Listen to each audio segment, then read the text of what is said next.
first level of World 7 is dominated by bullet bills with a few sets of piranha plants and hammer brothers as supporting actors. The best place to stand when all these bullet cannons are abound is on top. You can't get hit by that particular cannon, and the ones to either side will be far enough away from you to react. You don't want to stand between them for too long, especially if there's a cannon at ground level as well. Right after the first set of hammer brothers, you can grab a hidden one-up, but only if you got all the coins from the third level of World 6, or if you took a warp zone to get here. The second level is just a rehash of the second world's underwater stage, except there's a greater number of enemies and they seem to be on your ass a little more. Nothing new to cover here, so let's move on. The third level is another rehash from the second world, the one with all the flying fish. The fish seem to be exactly the same. They don't travel faster and there's just as many on the screen. The only difference is that some Koopa Troopers get in your way, which will actually throw off your rhythm a little bit more than it may seem. The castle level is similar to the fourth castle in that it's a bit of a puzzle and you have to enter the right pathways or else it loops. This one's more complicated though, as there are more hazards and more forks in the road. Okay, so when you get to the first split, take the bottom route, jump up one row, then jump up to the top row, and that takes care of the first portion. The second one requires 4 specific decisions. First, take the upper path over the fireball stream, then drop down and sneak under the first platform, jump back up to the middle half, and then jump up to the top using either of these 2 gaps. So now on to Bowser. He's the same as in the last world, a fireball, and he throws hammers. Only this time there's no platform to help you if you want to get over him, but I advise sticking to the same strategy as before to get under him. The final world, World 8. And now Bowser's pissed because you've gotten as far as you have, so he's going to unleash as much of an onslaught as he can. The first level has a ton of pipes and pits, but most of the pits are narrow, forcing you to either jump onto small platforms or sprint all the way across. The only thing is there are paratroopers and Koopa Troopers on these spots, so they'll throw a monkey wrench in the way of that plan. You can either jump over them with your running start or let them pass under you. You can slow down a little bit, but not that much or you'll fall to your doom. There are also several long pits that you'll have to leap far to reach, including a set of 2 with a short-ass platform in between. Landing correctly takes some balance. This level is long as hell, but you don't want to rush it, as there are a ton of hazards and enemies that are tough to maneuver around at full speed. Just stay cautious, and if the time warning signals, don't panic and you'll make it to the end in time. You'd think that the second stage is a Lakitu level because he shows up at the beginning, but after a brief encounter he'll just float away, or if you kill him he won't come back.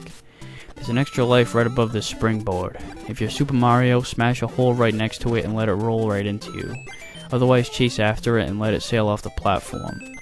There are a lot of bullet bills throughout the first half of the stage. Repeat the same strategy from the last world, standing on top of the cannons and only getting between them for as little time as possible. If you really need a mushroom or flower, there's one here on the first platform that sits between the cannons. Just make sure to jump on top of the next one. Then you'll find this pit that's longer than fuck. You need a head start, but there's no way to get any running room. Shit. I remember being stuck on this part for a while until I discovered that you have to take a short jump from the first platform to the second, keep running, and use your momentum to carry you over. A few Goombas and paratroopers later, you reach the flag and are getting closer to the home stretch. The third stage is short, but it can be very challenging if you don't have fireballs, because it's infested with hammer brothers. Use the same strategy as earlier with these guys, and if you need mushrooms, you'll find one in the upper right hand corner of the first set of hammer brothers and one in the upper left hand corner of the second set. So if you need to get the second one, don't move too far and let it go off screen, because you can't go backwards and get it back. Right after the second set of hammer brothers, you'll fight a few individually without any platforms. Now if you have fireballs, no problem, just stand back and let them have it, but if you're regular Mario or Super Mario, you'll have to avoid them completely. Use the turtle shell to wipe out the first 2, just remember the shell's gonna smack a pipe and fly back towards you. Then after the pipe, there's 2 more. Get real close to him, and I mean real close to him, when he briefly stops throwing hammers. Wait for him to jump and run like hell underneath him as soon as he jumps. He won't be up in the air long, so you're gonna have to time this just right, and have your speed burst practically ready as soon as you make your move. Now you don't want to run too fast because you've got another hammer brother in front of him. Repeat the same strategy, but be sure to watch out for the hammer brother behind you. He'll turn around and continue attacking. Right after this is the entrance to the final castle where the princess is held captive. This is another one of those maze castles where you have to take all the correct paths so the level will loop continuously, only this one's on steroids. There are pipes with piranha plants all over, and going down the wrong pipe can send you backwards to the previous portion where you have to find the correct pipe again.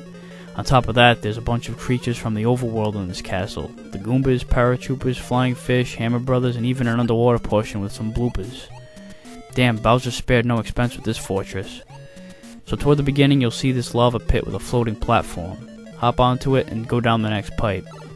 Then you'll pass a few enemies, and right after this pipe near the lava you'll see this pipe way the fuck up here. That's the one you want to go down. Smash your head into this hidden block and there's your ticket in. Next you'll meet up with some flying fish that I guess live in lava. Well, those are some hardcore motherfucking fish right there. The first pipe after the lava seems to be the theme, so go down this pipe and you're underwater. Carefully maneuver your way through the bloopers and fireball streams and you're almost there. Blocking your way though is a Hammer Brother.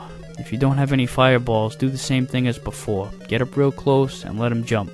But even after this, you have to watch out for the fireball that pops out of this huge lava pit. Now you're at Bowser. And this is the real Bowser, not the previous 7 decoys from earlier.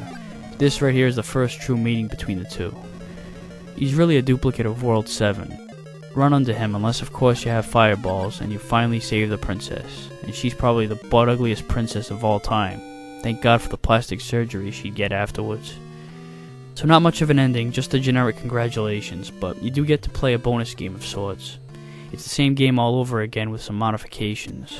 All the enemies are faster, the floating platforms have shrunk, the Goombas have been replaced with buzzy beetles, and overall it's just a more challenging experience.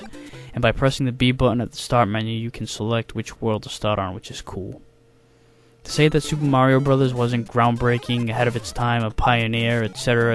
is an understatement. Its contributions to the video game industry are unparalleled, and gamers across the globe are forever in debt to this gem because without it, video games as we know them would not exist, and it's possible that the video game market may not have recovered from the crash of 1983 if it wasn't for Super Mario Bros. So that wraps up this edition of Aqualung's Game Reviews. See you next time.